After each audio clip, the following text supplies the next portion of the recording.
Assalamualaikum warahmatullahi wabarakatuh. Saya Fareza Eka Saputra dari Universitas Islam Riau, Fakultas Teknik Prodi Perminyakan angkatan 2022 dengan NPM 2232-10457. Pertama-tama saya ingin mengucapkan terima kasih kepada dosen pembina atau pembimbing dari mata kuliah PLTES atau pengujian sumur, Bapak Vicky Hidayat, di mana telah memberikan ilmu serta membantu dalam menyelesaikan masalah perkuliahan maupun masalah dari pembelajaran yang telah disampaikan.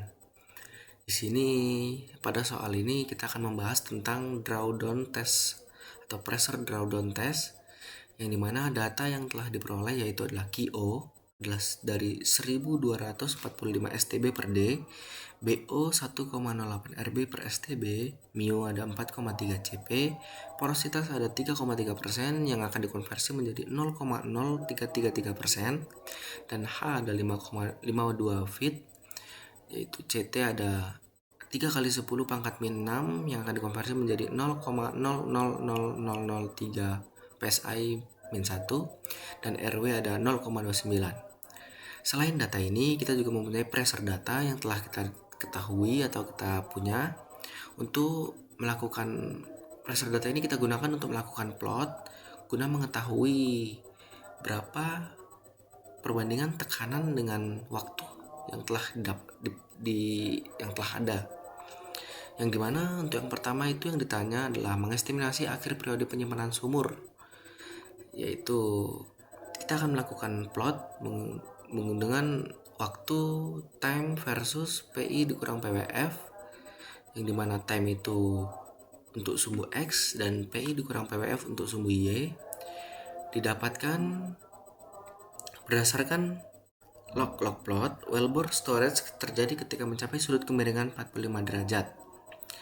Berdasarkan grafik ini, waktu akhir periode wellbore storage terjadi saat T sama dengan 0,0631 atau pada sumbu potong ini telah terjadi penurunan.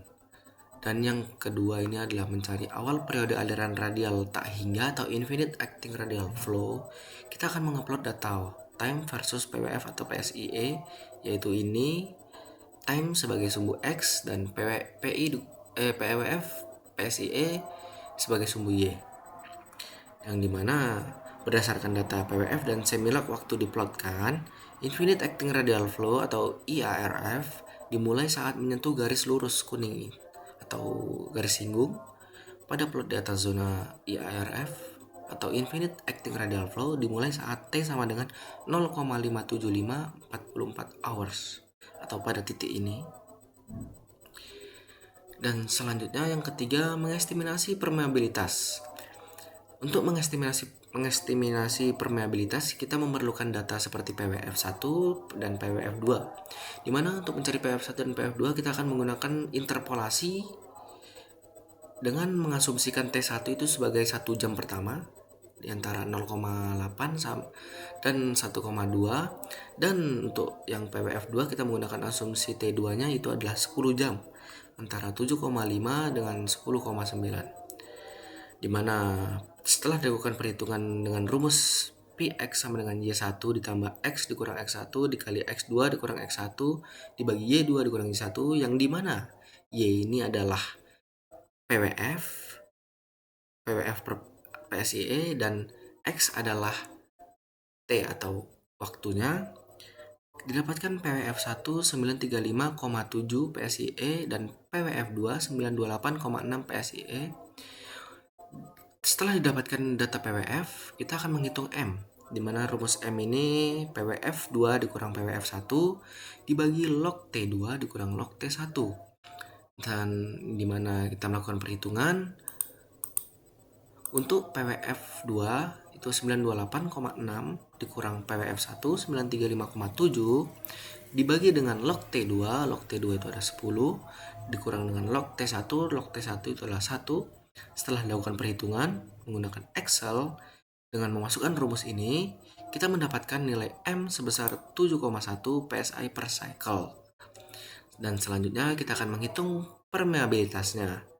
Setelah dilakukan perhitungan untuk M dan setelah asumsi untuk PWF, kita mendapatkan nilai permeabilitas yaitu K sama dengan 162,6 dikali Q dikali B dikali mu per M dikali H, yang dimana nilai dari Q, B, dan mu maupun M sudah diketahui dan H juga sudah diketahui pada data. Maka kita akan melakukan perhitungan dengan memakai rumus ini. Kita akan melakukan perhitungan menggunakan Excel, dan setelah dilakukan perhitungan kita mendapatkan nilai permeabilitas sebesar 2545,9 MD atau milidarcy. Setelah itu yang keempat kita menghitung skin faktor. Menghitung skin faktor kita menggunakan rumus S sama dengan 1,151 dalam kurung PI dikurang P1HR dibagi M dikurang log K per porositas dikali mu dikali CT dikali RW kuadrat ditambah 3,23. Dan semua data ini telah diketahui, yang dimana data PI kita menggunakan PWF PSIE yang paling atas atau pertama, dan yang selanjutnya itu ada P1HR kita menggunakan PWF1, dan M juga sudah kita dapatkan 7,1. Log K nya tadi juga sudah kita dapatkan, K nya 2545,9, dan porositas mu CT RW kuadrat juga sudah ada pada tabel di atas ini, dan ditambah 3,23. Dan dilakukan perhitungan untuk rumus ini. Untuk mencari skin, kita telah mendapatkan skin 2,1, yang dimana nilai skin faktor 2,1 ini mengindikasikan adanya kerusakan yang cukup signifikan pada sumur. Nah, jadi dari data yang kita dapat untuk perhitungan-perhitungan ini serta dari data yang telah ditentukan, diketahui sumur terdapat kerusakan yang cukup signifikan pada sumur melalui nilai skin faktor yaitu 2,1 yang cukup besar ya. Jadi itu saja yang dapat saya sampaikan. Kurang dan lebihnya saya mohon maaf. Saya akhiri wabillahi taufik walhidayah. Wassalamualaikum warahmatullahi wabarakatuh.